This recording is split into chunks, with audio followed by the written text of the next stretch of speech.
Hello and welcome to episode 11 of the Take a Pull podcast. Back for Sunday deck of Punchestown. Yeah, How are you? good morning. Yeah, good. No, Yeah. you see me on here with a coffee. Yeah, I've got my cup of tea here as well. Due to the way the schedule or the cookie crumbled, we recorded Thursday on for Saturday's meeting, and we're recording Saturday morning for Sunday. So we haven't tipped all the winners on Saturday, but we are about to. Or we may have already, depending on when you're listening to this. So, with a bit of luck, we Saturday does go well, but another cracking card deck, really. Yeah, really. I'm not sure. Would you think the Saturday or Sunday card's better, or like they're both good in their own right, aren't they? Yeah, I think for the Saturday card, we were kind of saying it was high quality, it wasn't much of a punting card. And then last night, which is Friday night, we said to each other, Jesus, can't wait to have a bet on that. But I do have one strong fancy on the card in a handicap. But other than that, I'm probably struggling to be at the moment Saturday morning to be very keen on something. But it's just a lot of good horses on show again. Yeah, no, 100%. And we do get to cover at the Risk of Thunder, which is I love the cross country discipline. Probably one of the very few people out there that do, but I'm a big fan of it. The main event on the card though is the John Durkan, obviously the return of the Boodle Skull Cup winner Galopin des Champs, among others. So that will be the one we're all excited for. I think he's trading at around 1 to 2, which is unsurprising. But it'd be brilliant to see him back, and hopefully he does have a fantastic season. But as I said, Dec, without further ado, we'll just jump straight into it. The pigsmack.com, who you said you were used to get all your Punchestown tickets off, but not this year. Risk of Thunder Chase, race worth 10 grand over the 3 miles, over the banks, specialised discipline, field of 8, Champagne Platinum and Birchdale are going to line up, and Mika Magic actually for Enda Bolger, all in the JP McManus colours. Unsurprising to see him supporting the race so well. A cross-country legend then as well, Dec, singing banjo, 13 rising 14, but still completely in love with the cross-country discipline. What way did you see this one falling? It's a tricky one because you do have specialists in here, and it's a small enough field. Sometimes you can get a big field here with a lot of fights trying for the new time, for the Chancers. Chancers, basically, yeah. Ex-Gold Cup horse. Well, they only run at Cheltenham, don't they? Yeah. But I think Delta Park was just, it might have been this one last year. He just got up in it, I think. Oh, he just got up, sorry. And that was Singing Banjos who gave him a real fright. Because it's so specialised, the cross-country races, and particularly at Punchestown, like it strikes a much more natural cross-country course than the one at Cheltenham, I think. Well, it's gone an awful lot longer, and there's a lot more banks in it. I don't always worry too much about weight, and Mika Malpic has to give weight away all around here, but I'm not overly worried. Like he beat the Dasher Conway and Arctic Ambition of 116 at Kilbeggan. His form is kind of good enough in handicap chases not to have to come here, He's probably less exposed than the rest of them, and you'd like to think coming from the yard he's coming from, he's going to be well schooled, and he will take to it quite well. I think he could be the one to be with tomorrow. But you do have Vital Island in here, won the Latouche after finishing the second in the Perpetual Cup.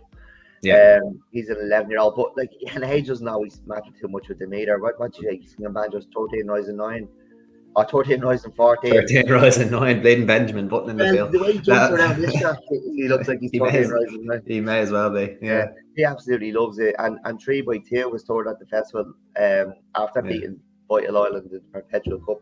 He's getting, but he got £12 that day, only gets 7 today. That'd be the mayor's allowance. That's a mare, actually, 3x2, yeah. Correct myself there. But yeah, I'd be with Mika Malpic coming into this fresh, and hopefully we see another one who takes with like a duck to water. Yeah, and as you said, there is a good chance that he will. Going on the form and what he's done over the summer months, you would suggest that he's still, progressing. Only a 6-year-old, as you said as well. No, he is the obvious one. I would actually go with the mare though. I thought 3x2. She beat Vital Island at the Punchestown Festival. I think Vital Island ran a good few times. That was in the Perpetual Cup. And look, she's definitely a specialist. Still only a 7-year-old as well. Only kind of negative, probably. She might want to take a run, but I'd be happy to take a chance with her. I don't suppose you have the tissues deck, do you? You do, yeah. You do, of course you do. Enjoyed Elena's in a 3-1 favourite. All right, okay. They have 3x2 was the outsider, 12-1. Wow. 8-1 for Mika Maltic, the same as Singing Banjo. All right. Well, we called the tissues quite well actually the other day. Going back onto Church Don't Worry, who I wanted 10s, and he opened up that. So I think I've had around 7-4 as well. So I wasn't expecting to get 12-1 on a mare like 3x2, but if I was, I'd be happily backing her each way. That's a really, really standout price, especially with a dead 8. And like if she completes, I wouldn't say there's. I think I'd be hard pressed to say two in this field finish ahead of her. Personally speaking, so no, it'd be 3x2 for me, and then Deck, you're taking the progressive 6-year-old Mika Malpic, yeah? Oh yeah, Lovely. Oh, that's fantastic. Moving on then swiftly to the second race on the card, the INH Stallion Owners EBF Maiden Hurdle, and this is going to be the hurdling debut of a big name, which could be for this season, Tully Hill, in the Cheveley Park colours. 5-year-old, starting out over 2 mile 6, which I thought was a little bit interesting. Second in the Grade 1 bumper at Punchestown. Well beaten in the end, really, by A Dream to Share, who we are yet to see. That Stone Brew is obviously lingering. But Deck, you did have the roll of honour for this maiden hurdle, I believe. And if you want to, as I just changed the caption there, my bad. But go on, list them off. Well, look, the race has changed. It was an auction maiden. And it's now an open maiden hurdle, and it's strange to only have 7 runners here, but it's a race. Well, we kind of scoff and laugh at horses making their hurdle debut over 2 mile 6. This was one I was always excited to see. I just run through the roll of honour. It finished in 2018. It was won by Cuneo. He was actually disqualified. Satoshi was given the race. Relegate was third. And then from 2017 back, I'll just run through them. Dom Dolo, Monolith, Conal, No More Heroes, Faheen, Roll to Riches, The Dig Out, Oscar's Well, Esprit, and Western Charmer back in 2008. So a lot of Grade 1 winners in there. A lot of Grade 1 winners in here, and we usually laugh at the 2 mile 6 maiden down Royal. When a horse is running there, I usually think it's a pointer to the fact that he's jumping like a Triceratops. But this race, obviously because it was that auction series, a lot of good horses won it. But you've only 7 runners here. I'd love to know the last time there was a maiden hurdle where you only got 2 places around in Ireland that wasn't decimated by weather. That's a valid point. Well, especially an open maiden hurdle, you can sometimes get it in the auctions, but an open maiden hurdle, yeah, that's a valid point. Anyway, do you think this is straightforward for Tully Hill or what? In a field this size, I'd be very, very disappointed if he was beaten. And even the one who's probably opened up second favourite, Shannon Royale's quite exposed now, found out. Yeah. 3 lengths, and Tully Hill's 3 lengths to find a way to Dream to Share. On bumper form, not that translates, but that is top class form, like what we seen that horse doing bumpers to Dream to Share. That was at the festival here. He was impressive beating Will Do before that. Will Do has won at Taurus over Timbers. Will Do won twice over Timber now. Yeah, he's won twice. Yeah. He won. I think he won again at was it? He won again at Taurus maybe. Taurus third in the week. So yeah, form is strong. He should be winning this. Even I'm not sure there's anything in here that will want to finish close to him. He'd probably just be given the race. Yeah, I'd imagine he's going to be long odds on. He'd probably be a shorter price than Galopin Des Champs, I would have thought. Definitely. What's he looking at? You're probably looking 4 to 11. No, you're probably looking at more than that. 2 to 9. 2 to 9, 1 to 4, 2 to 9. Yeah, I'm not surprised. Shannon Royale does get his first time cheek pieces, and I think I'm not mistaken in saying that he cost 300 grand, which is, it doesn't look like the best investment you'll ever see at this moment in time, but the amount of success Rob Corr are having, I'm sure they'll accept it in the grand scheme of things. Obviously they had a fantastic week last week at Navan, rolling in plenty of winners, including Bob Ollinger, which was great to see. They unleashed a decent juvenile filly as well, and obviously the week before Slade Steele, looking like an impressive maiden hurdler. So, and that's just to name a few. So they have had a lot of success. Anything in the back that you might see? Doombeg Dawn, it's like he's getting close to handicaps now. He's shown a little bit, I suppose, in 3 runs. Like he is actually going to need 2 more. He was a bumper he ran in. And for Fear of Frost, who was actually, I think, purchased by the Mulrynes after his second 2 Impere pass on his hurdling debut, which obviously in the grand scheme of things, getting beaten 18 lengths wasn't a bad run at all for your first ever race course appearance. They ran him back in a bumper then at Nace, a decent enough bumper, won by Western Diego. And then he had a very, very quiet run behind Gold Bullion. But what he showed behind Impere Pass, getting beaten 18 lengths, like he's very likely a nice enough horse. And he is the type that you could maybe look at around Christmas that, be popped into handicaps, and he should progress because he's definitely shown ability. And I think he was beaten far enough by Impere Pass to not get absolutely crushed by the handicapper. So he'd be the one I'd be watching, but it should be a very, very straightforward task for Tully Hill. You would have thought that, yeah? Yeah, definitely. I haven't looked too hard at the rest of the field, to be honest. No worries at all. We'll move on then to the 12:45, the Fox Valley Retirement Handicap Hurdle, 3 miles, and you wouldn't believe who's at the top of these weights deck. The horse of form at Everton Takarango. Charlie Mullen's going to be claiming 7 of him. He runs every other week and quickly becoming a friend of the show, just like he has on the other show. Millstream Lady looking to rattle off a hat-trick here. She's won her last 2. Balquito for Barry Connell, I would imagine he's going to be quite popular as well. He's returning from a run over fences, and he's actually returning from quite a long break as well. But I've seen Barry Connell do stuff like this often, kind of with his horses at this level. He can often switch between hurdles and chases, and it usually makes little to no difference. Deck, what way did you see this going? Look, the first one that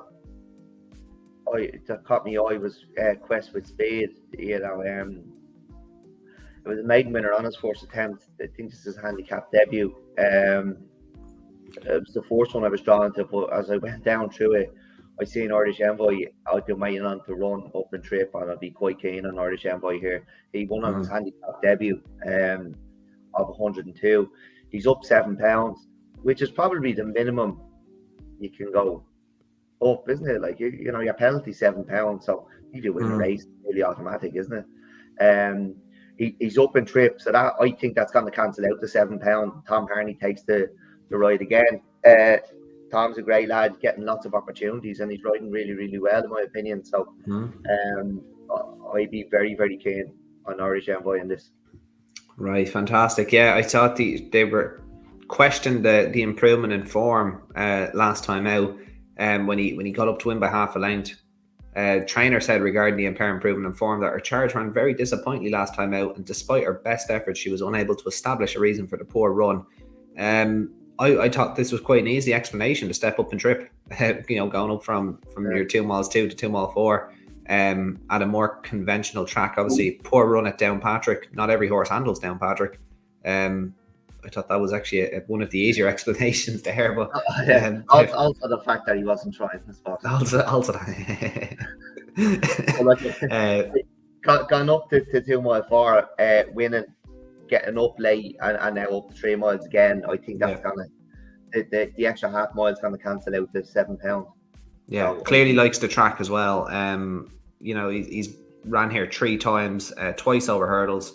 Second beating 11 lengths in a maiden hurdle, and obviously winning here last time out. So as you said, Deck stepping up to the 3 miles.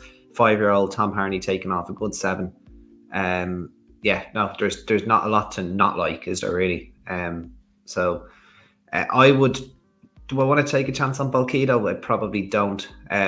You've made a very good case for your lad deck, so I think I'll tail you in with that one. That it's not a race that I'd be wanting to get too confident on now, to be honest with you. Next race moving on though would be the Mares Hurdle, the Frontline Security Grable Mares Hurdle. It's a listed event over 2 miles. Look, these Mares Hurdles, in fairness to them, as the seasons go by, they are getting a lot more competitive. And they are, races that you would actually, really look forward to on the cards. Great to see Anna Bonina back again. She's been kind of flying the flag in the Mares division for a good few years now. Always running to a real respectable level and, going well in handicaps. I think she's a former Scottish champion hurdle winner now herself. Celavi for Willie Mullins. She could be anything, who had a very progressive profile. Obviously winning at the Punchestown Festival as well last year. In here as well. And I would imagine the market is probably going to speak mostly in favour of her, I would have thought. What's your opinion here, Dak? I have this between She Could Be Anything and Ryoga Choice. Okay. Yeah, she could be anything. She was sixth in the Mares in the Dawn Run at Cheltenham. She was third in the listed handicap of 139 on the stall. I think I think she's very, very nice, but I think we'd be getting a better price about Ryoga Choice, and there's only half length between them, and I think coming back in trip might suit Ryoga Choice. The half length was over 2 mile 5. What's this 2 mile 2? I like there's a lot to find on ratings, but there's actually only a half a length to find off levels. Yeah. So I think Ryoga Choice could be good value. Like, she is 6-1 on the tissues. You could get 10s tomorrow, tonight when they open up. And I think they could miss a trick there purely on the ratings, because I think coming back in trip she might do. She could be anything. Anna Bonina's best form, I think, is in Britain. She's been, which would tell me she's been placed really, really well. It's been really good handling over by John McConnell, and I think I just, in a deeper race, even though it's against her own sex, I think she might come up short. Hispanic Moon is a French recruit, 6-year-old. Who knows what this thing is? That can't really comment on her form. And Broomfield Bijou, she was a winner at the festival in Punchestown, second to the Wild Park at the Stalls. It's decent enough form, but I think it's between She Could Be Anything and Ryoga Choice, and if I'm getting 10s with Ryoga Choice, I'd be happy enough there. Yeah, no, fair enough. Hispanic Moon has actually ran more times over fences than she has over hurdles in France, which is quite interesting. Grade 3 winner over the bigger obstacles. She may well be a nice recruit to the Henry de Bromhead stable. Funny that you mentioned Ryoga Choice, Deck. This was one of my stronger bets at the Dublin Racing Festival. I did fancy her to go well in the Paddy Mullins handicap hurdle on the card, and I think she fell down the back straight. I'm not sure if it was through any fault of her own, though. I think she might have been basically brought down. And I was a little bit surprised. Obviously, with the mares, it's more important with the listed, graded kind of accolades for their future career in the paddock. But I wonder if they're missing a trick here, not utilising that mark of 127. As you said, only half a length to find with Anna Bonina, who's rated 140. She would. Oh, sorry. Yeah, of course, she could be anything. Sorry. You'd nearly wonder if they're missing a trick off 127, but I can completely understand the reasoning behind it. And look, I think you called the race quite well there. She Could Be Anything is a very, very nice mare. And look, she was third in a very, very strong handicap, I thought, at the Listowel Festival behind Man of Work, who is a horse I have a lot of time for, and guess who I didn't back that day at Listowel. So which is very frustrating. I'd probably still lean towards She Could Be Anything. I would just trust maybe Gordon Elliott to have her a little bit more ready than Ryoga Choice.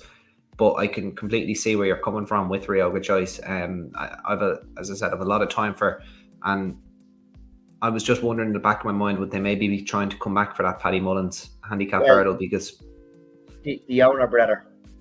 Oh, well, yeah, that's probably that out the window. I say he's demanded to go here, and yeah, that's it. No, that's fair enough. No, I think you've called that pretty well though, Dak. I think they're definitely the two you want to look at. But as you said, Hispanic Moon, Grade 3 winner in France, over the fences. I wonder now how she'll be campaigned. She's very interesting. She's a lot kind of opened up for her. It's a pity they didn't just enter in a handicap just to see what the handicappers' thoughts were. Because she's the type that probably through no fault of his own, you could get horrendously wrong, and either end up the best or worst handicapped horse in the country very, very quickly. So she'll be very interesting looking at moving forward. It would be just tentatively she could be anything for me, Deck, and then your Ryoga Choice, yeah. Yeah, Ryoga Choice. Lovely. Right, moving on to the Punchestown Novice Chase. This is a Grade 2 over 2 miles. Quintet going to field here. It's going to, I would imagine will be favourite, and probably a shade of odds on. Youngest horse in the field, progressive profile, 5-year-old, made a successful start to his life chasing. When beaten, I know the way you're thinking. Horses behind him that day included Pinkerton, who ran okay behind Mr. Policeman on Friday, and Sendor Clegane, who is to run at the time of recording, is to run in the Florida Pearl on Saturday, and he might have already run by the time you listen to this, but it was a performance that we were quite impressed with, Deck. I know you were saying, but for probably a Grade 2 level, I would imagine this is quite weak for the grade. Uncle Phil, Lucid Dreams, Fransan and Fizzle Rock complete the field. You would have imagine should be able to take care of these, you would have thought. Yeah, I think it's a penalty kick for Imagine. I was very impressed with him. He was quite likeable as a novice hurdler. Fifth in the Martin Pipe. He's just that type who's going to be a much better horse over fences. And we don't do this every week on here, but we do it when the time is right and when we actually see value. If you want Andy Post bets, you can listen to others every week, and they'll give you 6 and 7 to 1 shots. And to be honest, if this game was as easy as just backing Paso de Vega and Marina Nacional, you could back to both of them. Like, you could have backed to both of them all summer. We'd all be millionaires. So I don't think the Arkle is just between those two. And I think you should back this fella before he wins tomorrow at 40s. We discussed it yesterday, Andy. You went in as well, did you? I have, yeah. I've had a little bit on, yeah, absolutely. I've gone on the exchanges looking for a little bit bigger, just for an extra euro or two. But if I don't get matched, I don't get matched. It's fine. But yeah, no, I have gone in at taking the 40s. Look, I think he's going to be a proper chaser, a proper speedy chaser, and I think he's going to give those two horses a lot to worry about. And look, by the end of the season, he could have passed them out. He's that price because he's coming here without running in the Grade 1 novice hurdles. But like, how many times have we seen the horses who don't run in Grade 1 novice hurdles and they improve so much for chasing? Good hurdlers don't always become much better chasers. Although Paso Vega was quite impressive, but this is 40 to 1. I think he's going to be banged there in March if he goes down this route, and I think he's a proper speedy chaser. While Paso Vega may not be a proper speedy chaser, so I think it's a penalty kick from tomorrow. And if he's even money, yeah. Well, what's the tissue saying? Oh, I would have thought 4. Yeah, I'm thinking 4 to 6. To be honest with you, I'm not a guy that usually plays with a shade of odds on, but like if he was 4 to 5, I'd probably back him. Well, I'd be thinking 4 to 6, 4 to 7. Might be SP favourite doubled with Imagine to win the Arkle. Yeah, possibly. That could be the show. No, I'd be thinking 4 to 6, 4 to 7, which in that case I'd just let him win. So yeah, 2 farms going 40 to 1. Bet for Paddy Power, I think 365 or 33 to 1. So if you either of those accounts, just that, as you said, a fiver each way would definitely be the play, because as you said, Deck, he did shape like a horse he shaped like a horse, especially how he travelled in the Martin Pipe. That maybe 2 miles is really all he wants. Like, he just looks proper speedy. Yeah. And then, you go back to his maiden hurdle win where he beat a certain Spillane Tower, only beating him a neck. But look, we all know how good Spillane Tower is now. So, I'll bring him up on every single podcast we have. No, but I think that's a really nice shout. Like, if you're getting a 4 to 6 shot, if he's 40 to 1 for the Arkle, and with a bit of luck, he goes on to Christmas as well. And I think he could give, as you said, the likes of Facile Vega and a couple of others absolute fits at Christmas time. And he'd be a very backable price at Christmas time, even if he goes and wins this easily.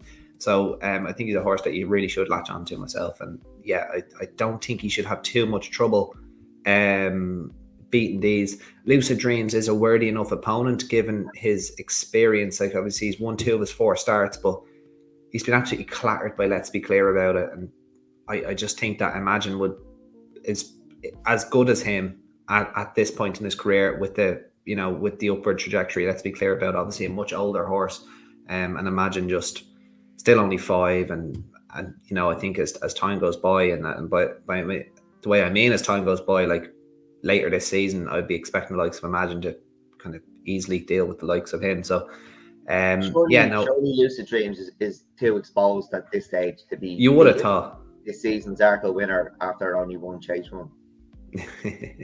Yeah, Uncle Phil as well. I suppose he's the joker in the deck, but again, like, he was good last time out at Listowel, but well beaten by Jayu Mashin and unseated behind Watch House Cross. He's essentially 2 from 3, if you want to say that, in completed starts, but I'd be struggling to kind of give him much of a chance as well. Like, he was probably beaten by Watch House Cross by the time he came down as well. So, and then the others, I'd just be struggling to. Jesus, I'd nearly talk myself into getting involved at 4 to 6 or 4 to 7 at this stage, but I'm not going to do it. I'll back him for the Arkle. And all aboard the Imagine train. So a very rare anti-post bet on the Take a Pull podcast. It's taken us 11 episodes, but we got there in the end. Courtesy of Doug. What's the point? You don't throw them out every week. They don't come around that often, So, yeah. No, you're 100%. When the time is right and the value is there, we'll throw one up. Absolutely. Right, Deck, on to the main event then, the 2:30, the John Durkan Memorial Punchestown Chase, Grade 1 over 2.5 miles. And Willie Mullins has all bar one of the runners, and he is declared appreciated as Stallion for Lange, Blue Lord, Galopin de Champ, and Statler. And the only person to be taken on here is Martin Brassel with last year's Punchestown Gold Cup winner, Faster Slow, who got, I thought, an absolute, you could nearly argue it was a genius ride by JJ Slevin to win that. It was really, I know you could have talked about letting them go, but I think the others just got excited and started cutting each other's throats. And JJ, in the right terms, took a pull and came home. And yeah, I thought it was a brilliant ride. Really, really mature ride. But it's hard to probably see him kind of getting close in this, coming back and trip on a seasonal reappearance. Obviously, clearly improved with runs last year. But it is worth noting that Faster Slow was... he wasn't a novice, obviously. He had one win as a 4-year-old over fences, and I think that was it. So he's very, very inexperienced. So the fact that he managed to win an Open Grade 1 on just his 5th chase start is very much worth noting.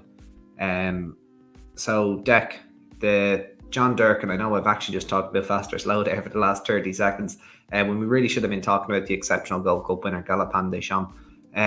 What were your thoughts on his season last season, and what are your thoughts on his prospects for this season? I was mad about this horse from his, from his novice hurdle season, really. Like, I was really, really keen on him. But I never thought he'd win a Gold Cup. I thought he'd go on favourite for the Gold Cup. I thought he'd win every other chase around him. But I thought he was too hard on himself to get home in the Gold Cup. And I think credit to Willie Mullins, the training performance to get this horse to settle in the Gold Cup. Now, it probably suited that it was a tough Gold Cup and they went some gallop. Yeah. That probably suited him. But brilliant ride. I think Paul really looked after him. You know, didn't get too excited. Wasn't popped the question until they jumped over the last, and only asked him to go and do what he needed. I thought it was a brilliant performance, brilliant training performance, and a fantastic ride. And I was thinking as he crossed the line, Jesus, with that ride he's after getting when he wasn't asked to do too much. Like the season before, we seen Rachel kick a Plutarch up the hill, you know, absolutely booted at home. Very, very impressive winner. And who could blame her? Like, it's a Gold Cup, like, you know, you don't want to leave them behind. But sometimes it does leave a mark on them. And I don't think that Gold Cup has left a mark on them. And I'm willing to put a line through the Punchestown run.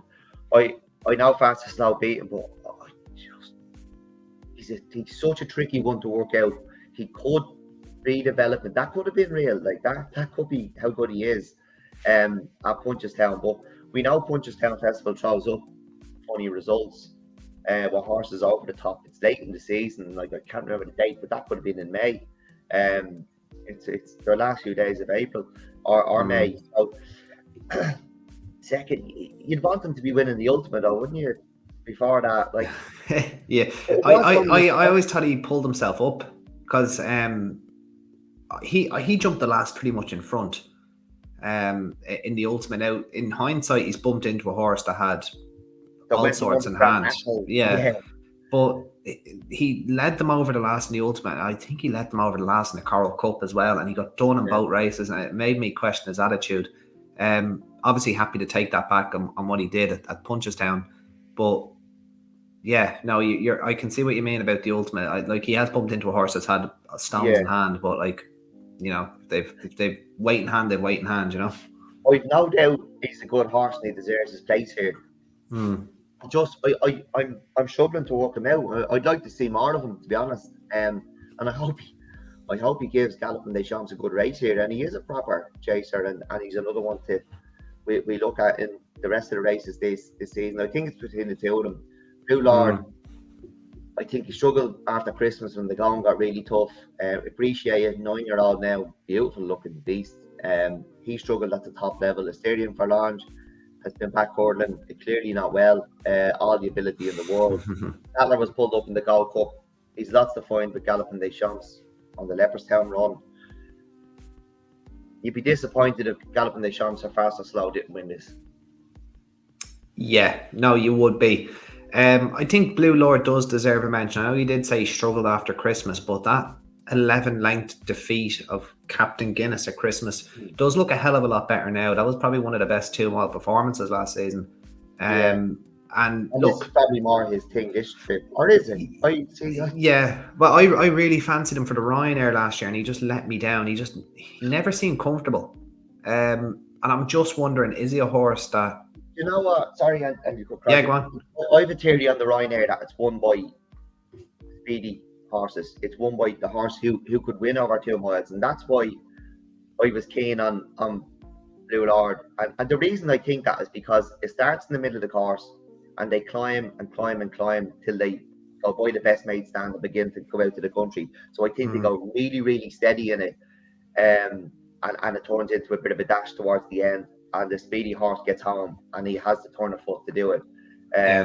Suits your prominent racers as well. That course always does. Like, if you look at the Paddy Power Chase, the Caspian Caviar Gold Cup, the Chase on New Year's Day, the Dipper, this race, obviously the Ryanair, it's always horses up and, as you said, up in the van that can. Last season, Shaka and Poursois made sure it wasn't ran like that. He was taking lives out of front, absolutely loving life.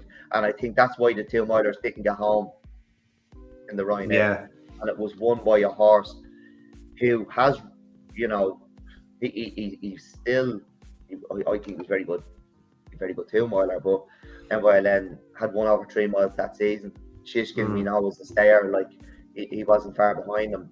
I think it was a different race last season, the Ryanair, to what we normally see in it, because they didn't go steady. Shaka and Poursois was made sure they didn't go steady, and if they had gone steady, I think he could have gone close. But he had too much fun out in front. Yeah, no, exactly. But true. Going back to Blue Lord Deck, I think Yeah, he didn't show up at Cheltenham, but he did. Like, it's fair to say he's never really shown up at Cheltenham. He fell behind Appreciator when beaten. When he's going to be beaten half the track in that Supreme anyway. Disappointed in the article. He disappointed. He was beaten about 8 lengths or something by Edwardstone, but never really looked like he was going to land a blow. And then he's like, you could tell after 3 or 4 fences he wasn't going to be winning the Ryanair. Yeah, but I think you need to get 3 miles anyway. That is to win the Ryanair, which you know he wasn't. Yeah. Granted, he has won a Punchestown at the Punchestown Festival in the past. Beating Core Sublime in a novice chase. Gabanaco back in third. Like, it's probably not the strongest novice chase you would ever see in your life, especially for Grade 1 level. I'm just wondering, is he a better horse at the start of the season? Because he looked like a really, really nice horse, winning a Clonmel and then winning at Leopardstown. And I'm just wondering, could he be a horse that, if Galopin Des Champs wasn't at his best and Faster Slow, who Martin Braslow's already admitted this is a stepping stone to the Saddle's chase, if he's trading around, I can see 13-2, 7-1. I think there's worse bets out there, to be honest with you. I really, really do, and I'd happily give him another chance based on that form at Christmas time when he hammered Captain Guinness, who was, you could argue, is looking like one of the real, could you say he's a threat to the 2 sophomore chasers in John Bon and Captain Guinness? Yeah, Captain Guinness. He could, I think he wins it. Yeah, exactly. So another anti-post fee. I'm gonna take a chance on Blue Lord. I think at 7-1, I think he'd be in the first 3 or first 2 even. It's gonna be first 2, isn't it? I still think he'd be in the first 2 comfortably. Statler is no chance. Sterling for Lange said not well. Appreciate it. I just think he's a 150 horse. That just plain and simple, nothing more, nothing less, and that's not good enough to win this. And I think Faster Slow will need this run. It's pretty much a process of elimination bet. And if Galopin Des Champs isn't at his best, I'd be, look out, because this lad is good at the start of the season. And for me, I'd be happily backing Blue Lord here. So I'm actually going to have a play in this. I was wrestling with it, but I'm going to do it. Deck, you just think Galopin Des Champs wins this, or?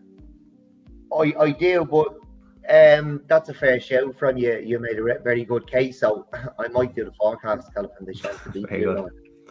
Lovely. Very good. And that's what we do on this show. Right, Deck, we'll move on to the Pertemps qualifier over 3 miles. Obviously, first 4 home here qualify for the Pertemps final at the Cheltenham Festival on Thursday. And we have a field of 12, the majority of which would probably want to be winning if they want to run at Cheltenham on that Thursday. With the exception maybe of Stu Zucchini, the Shunter, and Longhouse Poet, who are the top 3 in the weights. I just named them out in reverse order, but Gordon Elliott hasn't been afraid of winning these type of races with horses that are already qualified. So Stu Zucchini is probably going to be your favourite. Dr. Brown Bear, 5-year-old who's stepping up. He was a kind of a dark one for, I think, the Boodles in 2022. Brendan Duke, yeah. And he won his maiden hurdle kind of as easy as he kind of wanted to at Tremor. And he always has to kind of look like a horse that doesn't do anything very quickly. So I think he's a very interesting 5-year-old stepping up to 3 miles. Eamon Courtney is now in charge of his care. So it would be it's interesting that Martin Brassell's got rid of him. But look, Deck, we already saw a fantastic ride from John Joe O'Neill on a Cara Allen across the pond at Aintree to get him qualified a few weeks ago. Do you see any kind of rides along that length to get, maybe Longhouse Poet or the Shunter or maybe even Stu Zucchini? I think he'll be looking to win this, but 5-year-old, very, very progressive. Who do you think can win this, and who do you think would be looking to kind of, I suppose, finish 4th? Yeah, well, see, I'm a big fan of Zucchini. Like in 2 seconds, he chased Hom's Requester at Galway. I think Getaway Charlie, was it? Yeah, it was second to him at Punchestown. Yeah. Yeah, and then he beat Angel Thorn really, really well off 126 at Clonmel. Up to 135 now, he'll get a run, and that's what I'm wrestling with here. Is the thing is though, he's only a 5-year-old, so like, is there a point in, he could be have any amount in hand. Like when they step up to this trip at this age, they could tend to have any amount in hand. Like all you have to do is look at going back your Flooring Porters, your Paisley Parks. They all kind of progressed. Even Thistlecrack, I think, won a handicap. You just have to they come through the grades at this level at this trip. Paisley Park, he won the handicap at Haydock, didn't he? The one that's actually being run this weekend, the fixed brush or whatever, yeah. Whatever it's called now. Look, but that's where I am wrestling with, and I'm there's a mare, these mares we love that are not elite level but run that heart out every time. Popova, like she's so likeable, and she's a real cliff horse for me. These are the type of horses I fall in love with. She's in here off 125. She'd need to be winning, and I think she's capable. She's third in the listed race the last day. 6-year-old. She's definitely listed level anyway. And I think she'd want to be winning this, like if they want to run in the Pertemps. I just kind of I love her. So I'm kind of torn between. Oh look, I'll take both of them, Susukini and Popova. Very good. Right, well, I mentioned Dr. Brown Bear at the start. As I said, a horse that never necessarily did anything in a hurry, but also only a 5-year-old. He has come off the flat, but he's still quite lightly raced. And he's always kind of held good company. Like if you even go back to his maiden hurdle run behind Akara Allen at Leopardstown, now that you're going back to the 27th of December 2021, but he's a horse that could clearly hold decent company, I thought. He got a bit of a rough trip, I thought, in the Boodles, and he's been kind of very, very lightly raced since then.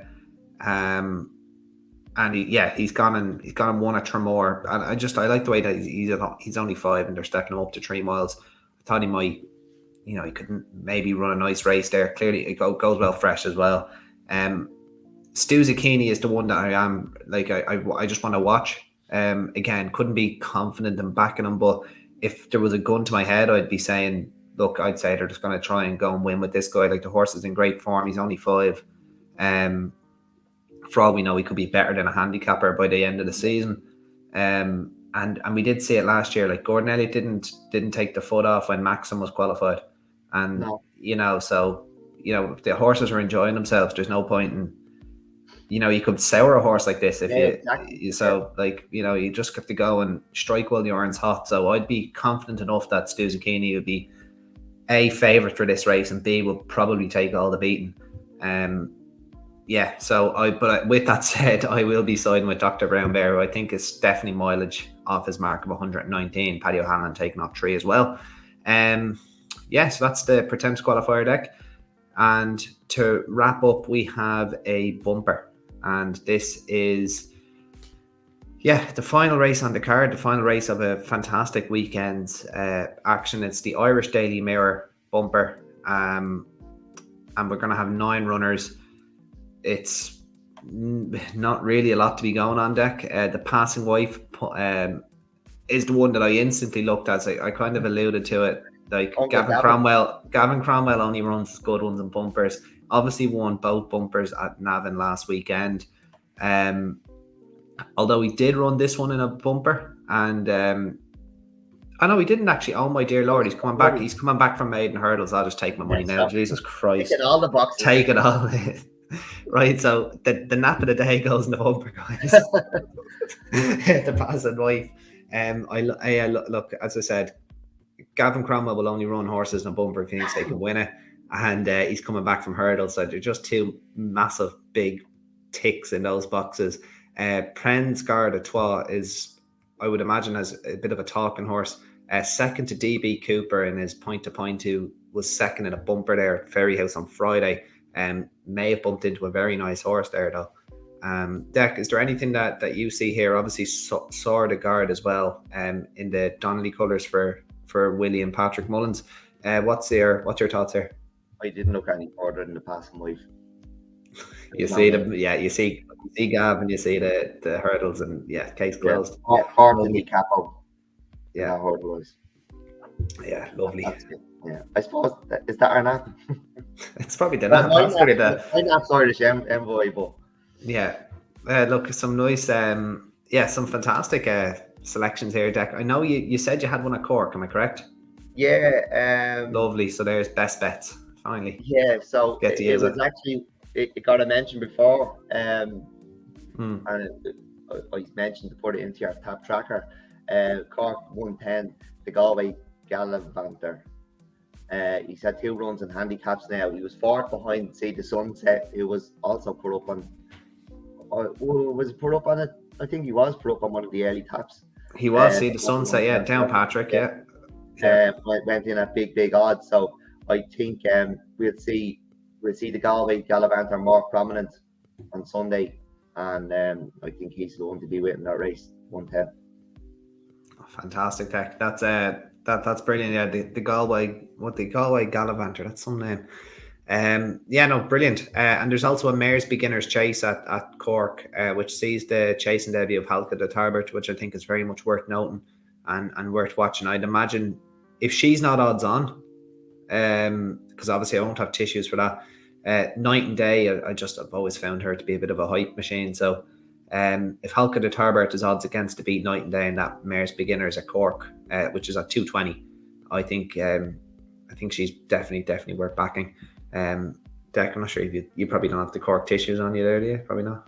I can find them if you give me a minute. Really. Yeah, go on. I'll keep speaking. No, again, the Kevin McManus bookmaker handicap chase as well at 250. Definitely a race that you'd want to be watching quickly for reference to the likes of maybe the Paddy Power chase at Leopardstown. The top weight on Baton had a long layoff, and he looked like a nice horse, and it'd be interesting to see what type of form he retains after such a long layoff. Percy Warner as well, who's a gorgeous looking horse. Yeah, Rian and Percy Warner renewing their rivalry from Wexford in August as well. That was a fair enough beginner's chase for the time of year. Wrexham, I think, has won in the interim. I'd be watching that very, very closely with a view to the Paddy Power at Leopardstown on the 27th, for which Adamantly Chosen is probably going to win. So, Deck, who you looking for? I was having a quick look at Halka de Tarbert 220. 220, 6-4. Oh yeah, no, she was that. Now, as I said, I thought she'd be an evens chance, but maybe double her up with Imagine, if you want a nice double on Sunday. So yeah, that will bring us to an end to the Take Pull podcast. So anti-post selections and one in the bumper, and this is brilliant. I very much enjoyed that. I'll be having a nice few bets now this weekend, and hopefully we're all rich by the time you guys listen to this with the Saturday selection. So anything, Deck, any parting comments before we jump off? No, look, I'm looking forward to hopefully I'll have enjoyed a good day's racing by the time people are listening to this. Getting ready, I'm actually picking Reggie up from the airport now, and I'll be heading there. She'll be down there for about 11 o'clock, and look, the sun's shining. I hope we don't have any not too much hopefully obstacles admitted, but it looks like a lovely, dry, cold November morning. Good day's racing ahead. Really looking forward to it. And just to mention again, fair play to Punchestown, €25 for 2 days racing, the grade 1 each day. It's sensational value. Go racing. That's it. That's the last tip of the day. Go racing. Perfect. Well, that was Tap 11, Deck. Thanks very much for your company, and we'll be back, I'm sure, maybe later next week, because I'm in Copenhagen. So later next week for Tap 12 and maybe 13, depending on how the racing is. But until then, guys, we will talk to you soon. Cheers. Thank you.